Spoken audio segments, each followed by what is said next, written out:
The live action Attack on Titan movie came out, and for those of you that have been subscribed to my channel for a little while, you might have figured out that I kind of like Attack on Titan by now.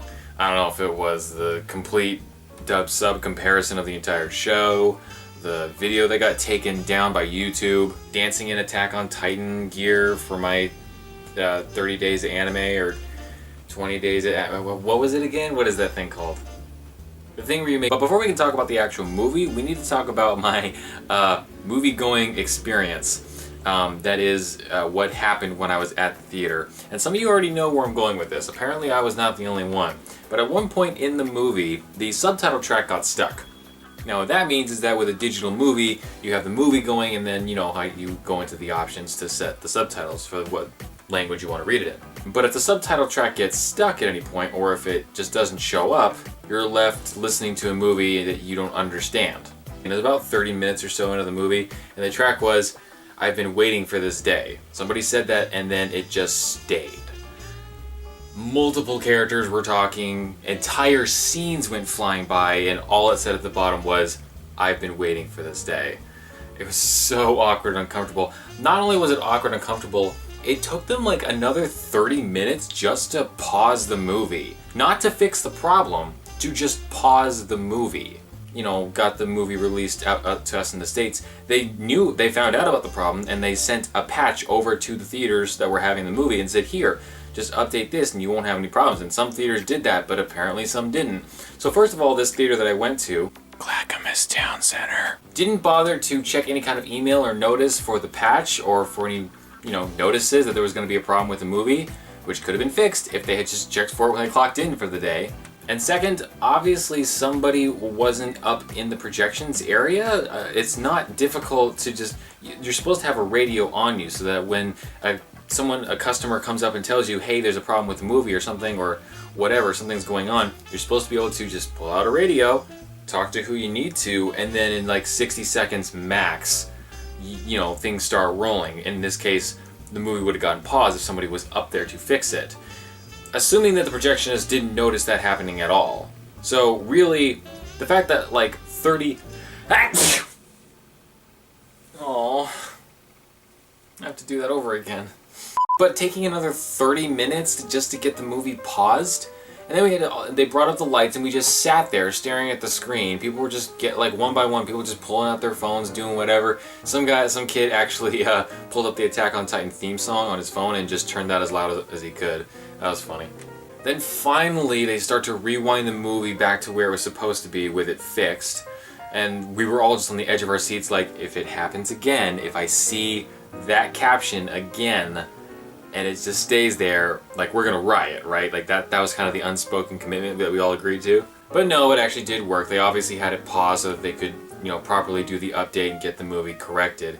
It's just, it should not have taken that long. So even besides that though, that theater has always had kind of like very iffy sound.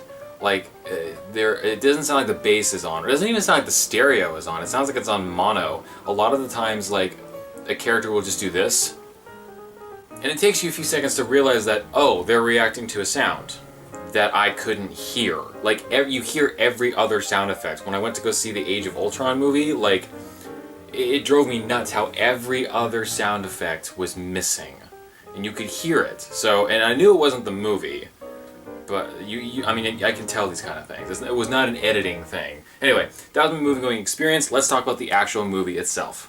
And just for some peace of mind, this review will be spoiler-free. So overall, just general impression, I thought the movie was good. There are some things that kind of rub me the wrong way about it in a purely objective stance, just as a movie. Because the thing is that with a movie, you are trying to make a self-contained, condensed pitch, a 2-hour version of something that takes way longer to watch. So inevitably, you have to walk in with the mindset of, okay, things are going to get cut, things are going to be different, and I have to just be willing to accept the fact that the things that get cut or changed might be my favorite parts. So let's see what they've got. A 2-hour condensed pitch is meant to be more for new people than it is for fans. It's meant to give kind of a just general idea of what the craze is all about. And I think they did an okay job. I think they did just fine. A lot of the changes that they made are actually pretty interesting. For one, they still stick with the, like, oh, the walls haven't been breached in so long, like, everyone's just super laid back and whatever. But they've actually added to that, to the point that now people don't even believe the Titans are real. Like, really, no one even goes outside the walls. They just think of the Titans as being legends that, you know, fairy tales that people don't really believe in. Hence why characters like Aaron are wanting to get out, because they don't actually believe the Titans are real. There's no real fear, so why wouldn't they want to go outside? Once the Colossal Titan shows up and breaks through the wall and everyone starts to flip out and everything, that's what kind of gets things in motion to start exploring outside the wall, to kind of fight back. And that's actually how the Scout Regiment, or Survey Corps, or whatever you want to call them, that's actually how they get created. They're not just a branch of the government that gets funded for no real reason with, you know, questionable results. They actually don't exist at all when the movie starts, because again, they don't believe the Titans are real. Why would they need to have like a military corps? However, once they're proved wrong, the Titans are very much a real thing, a very real threat, that kind of triggers humanity to come up with the Survey Corps. They are a reactionary response, which makes a little more sense to me. Not that I'm gonna fault the original source material for being unrealistic or not believable, but it does kind of fix the question of why would the government keep funding the Survey Corps to go out over and over and over again when they just keep failing for like X amount of years. There is also no armored Titan, which is interesting.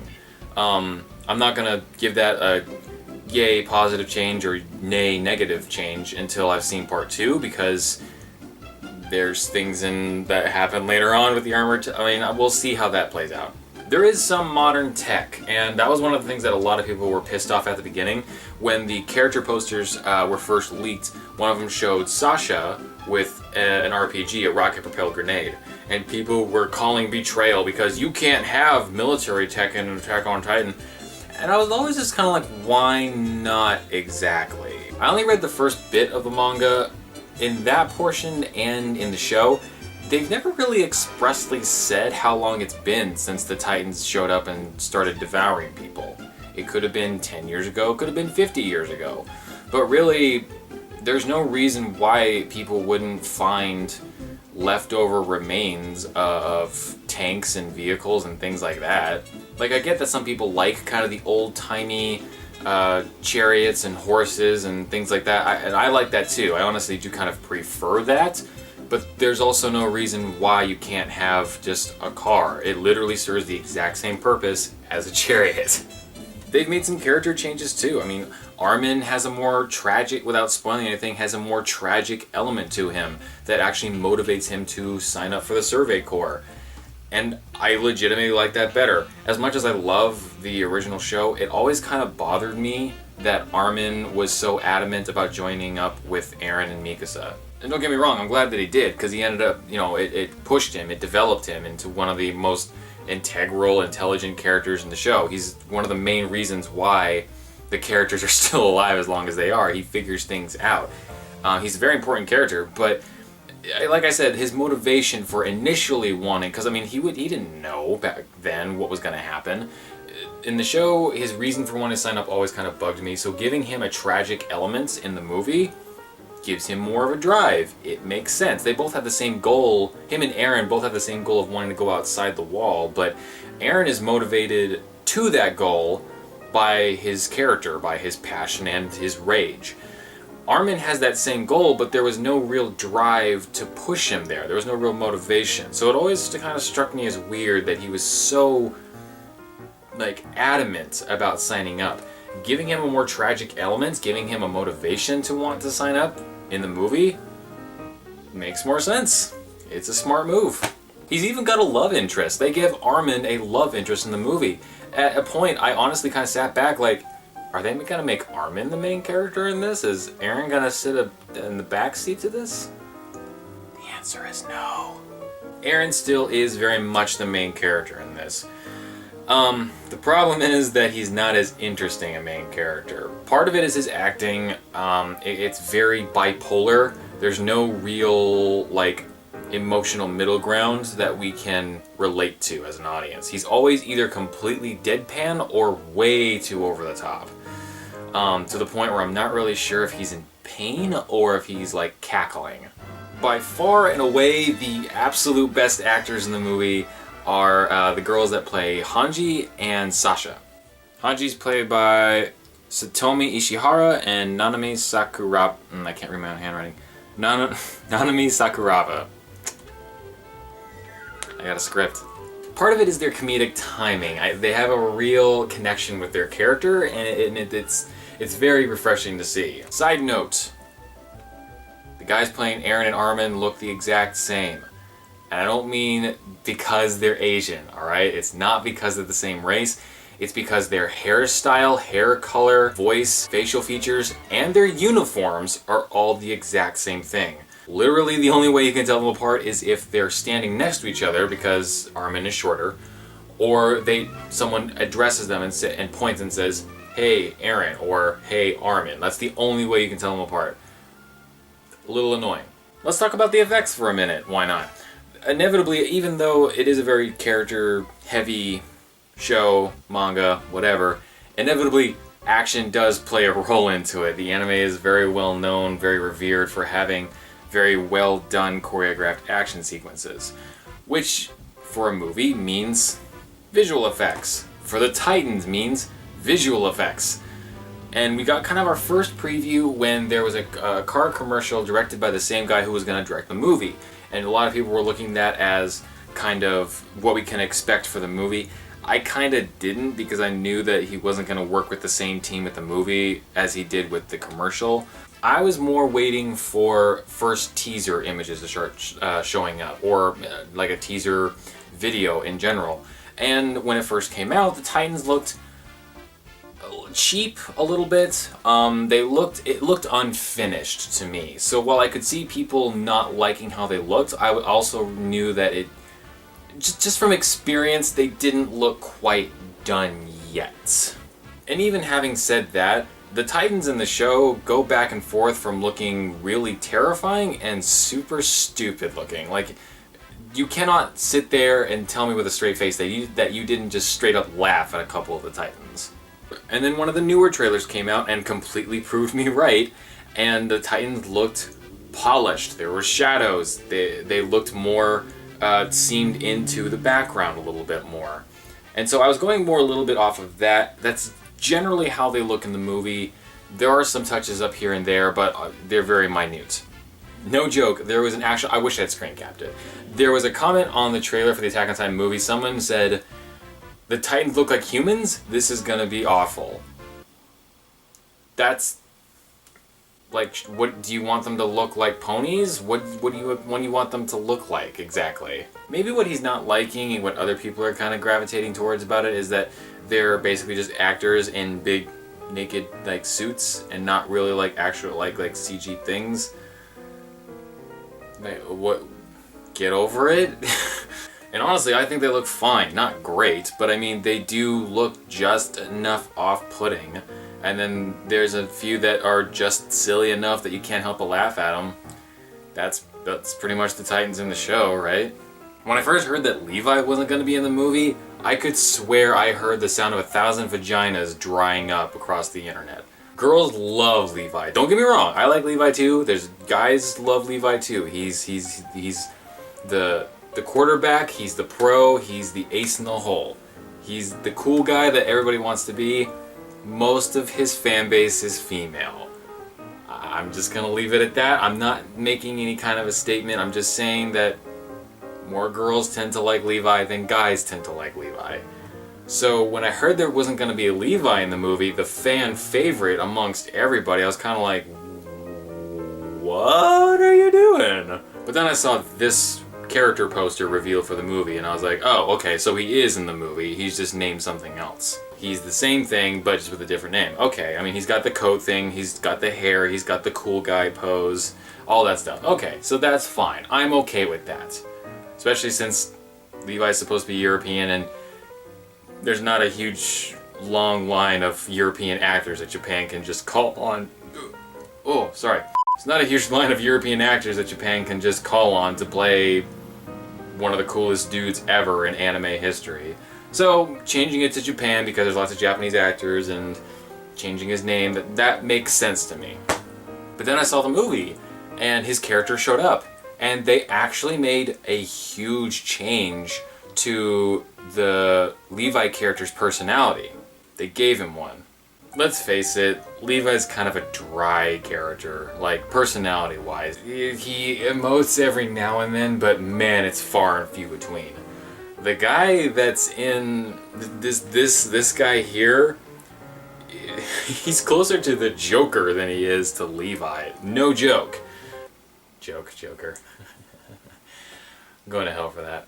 And it's not just the character, the actor also is completely chewing up the scenery. Like, he's just going to town, he's having a gay old time, he loves it. He's borderline, not quite Nicolas Cage. I don't want to set an unrealistic expectation here. But he's going for a Nicolas Cage-esque performance. And I just want you to keep that in mind, that he's basically supposed to be, again, the quarterback, the cool guy, the ace in the hole for humanity. He's the Levi type. And they've got him, like, hopping around and, like, tossing apples everywhere. Like, it's something to see. Sadly, he doesn't get too much screen time. He's kind of cast to the side a little bit, along with Mikasa, honestly. If I had to pick one change to the characters that I wasn't a fan of for the movie, it would, hands down, it would be Mikasa. Not only is she not in the movie as much, really hardly at all, but her character is honestly almost unrecognizable. If you loved the Mikasa that was headstrong, confident, and protective of her friends and family, you're gonna have a hard time sitting through this movie, because in this, she's more like a post-traumatic stress survivor. She's very withdrawn, very quiet, and basically a hollow shell. And I don't mean that in like, I'm not actually addressing the actress, because when the movie starts, her character doesn't start out that way, and you see the actress, you know, acting. But then, as you know, as we all know, Attack on Titan is not exactly a happy-go-lucky story. She goes through a lot, and her character basically shuts down. Literally only a killing machine. And I know people like that about Mikasa, but that's not her only character attribute. The fact that she kicks a lot of ass is not a character trait. And I get the feeling sometimes that people don't make that differentiation. They think that just because she's a good fighter, that immediately means that she's strong and confident and things like that. No. It's her actions outside of combat that illustrate that. The fact that she's a survivor, that she is very protective. Every scene she has with Eren where she refuses to leave his side in the show is meant to just pound the nail into the coffin that she is a protective person, to the point of being a little overbearing. But there is no hint of that anywhere in movie Mikasa. So I don't know if they're saving something for her character to kind of blossom again, you know, in part 2 or something, but just taking this movie as itself, Mikasa's character is kind of a drawback. As far as negative points go, like I mentioned, Eren's actor never really finds a sort of emotional middle ground. He's very bipolar. The direction is fine for the most part, and then it takes this, in terms of like talent, it takes this weird like dip every now and then. It was the strangest thing. There are moments where the director would have to interact with a key part of his team, like his editor, for example, and a very questionable result is on screen, and you're just wondering why, though. Same kind of thing with the writing, honestly, in terms of like, not with the characters, but with the general pace of the movie itself. A lot of people complained about the show being very inconsistently paced. I never really quite understood that. I thought it was perfectly well paced. It always made sense to me.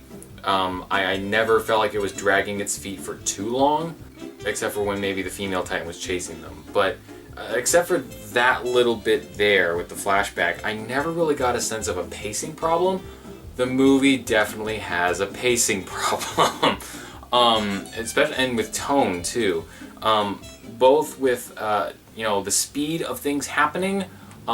Many times it will just be moving at a slow crawl, and then just boost to friggin' like 40 miles per hour for no real reason, which, I mean, that can get an audience excited, but it only does it for like maybe 15-20 seconds, and then it comes to a screeching halt again.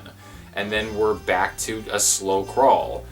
It's very, there's no chance to actually get excited, because just as you're starting to get into it, it's over again. I know that sounds really vague. I'm trying not to spoil anything. But that same thing goes with the tone. It goes back and forth from being very fun, like kind of a funny moment with Sasha, to like a tense fight sequence, to Hanji making a crack about Titan nipples. Oh no, Eren making a crack about Titan. To super secret stealthy suspense mission. It is very all over the place, and the music sometimes kind of gets in the way too.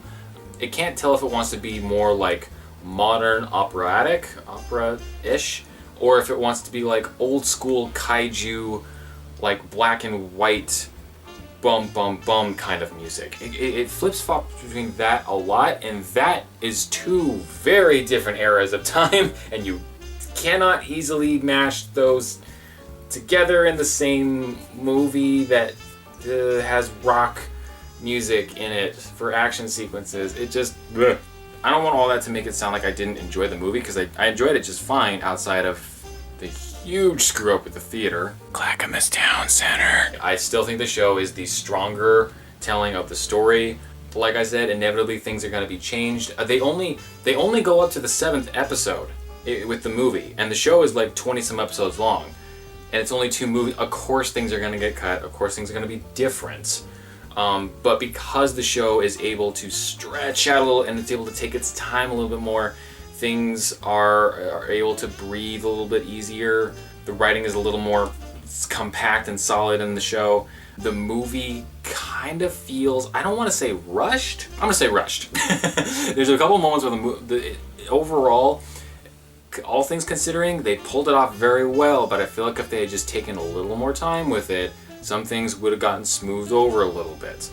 The popularity of Attack on Titan has come back to bite it in the ass, where the point where they feel like if they wait too long, it won't be relevant anymore, or people will be far beyond that, and like it's somehow not going to make money. Of course, it would absolutely make money. Lord of the Rings was written before I was born, and it came out when I was in high school, and it is just swimming. It is just raining in money, and it still is. The Hobbit movies are still doing fantastically, or did until just recently. So I mean, I feel like if they just taken their time a little smoother, but for what it is, it's fine. You should go into it thinking, I want to see live action Attack on Titan with similar elements, but a different story told. I want my characters, but I want a different story told. There was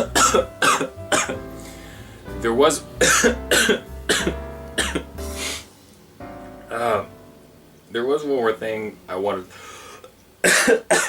Okay, you know what? I'm gonna cut this in 2. We're gonna talk about it later. I'm gonna go take something.